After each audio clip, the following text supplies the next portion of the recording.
Hi everyone, সবাইকে জুম্মা মুবারক। আমার দুপুরের আয়োজনে আজ থাকছে হাঁসের মাংস আর ডাল।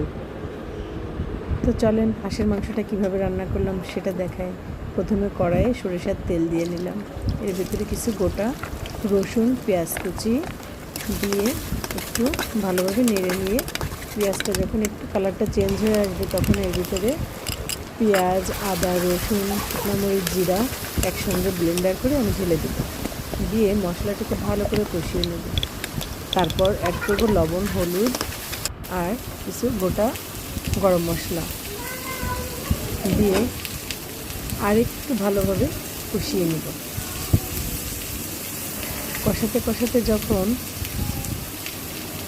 উপরে তেলটা ছেড়ে দেবে তখন এর ভিতরে সামান্য একটু পানি দিয়ে নাড়াচাড়া করব। নাড়াচাড়া করে যখন দেখব যে মশলার কাঁচা গন্ধটা দূর হয়ে গিয়েছে আর মশলাটাও একটু দানা দানা পেকে গিয়েছে, তেলটা উপরে ভেসে উঠবে, তখন এর ভিতরে মাংসটাকে ঢেলে দেব। মাংসটাকে আমি পুরোটাই ঢেলে দিলাম, দিয়ে আমি একটু হাতে সময় নিয়ে আস্তে আস্তে সুন্দর করে কষিয়ে নেব। কষিয়ে যত মাংসটা কষানো হবে ততই সুন্দর ঘ্রাণ আর স্বাদ বাড়বে। কষানো হয়ে গেলে এর ভিতরে কিছু আলু দিয়ে দেবো, আলু দিয়ে আরেকটু ভালো করে কষিয়ে নেব। কষিয়ে নিয়ে এর ভিতরে গরম পানি দিয়ে দেবো। মনে রাখবেন গরম পানিটা দিলে মাংসটা বেশ জুসি হয়।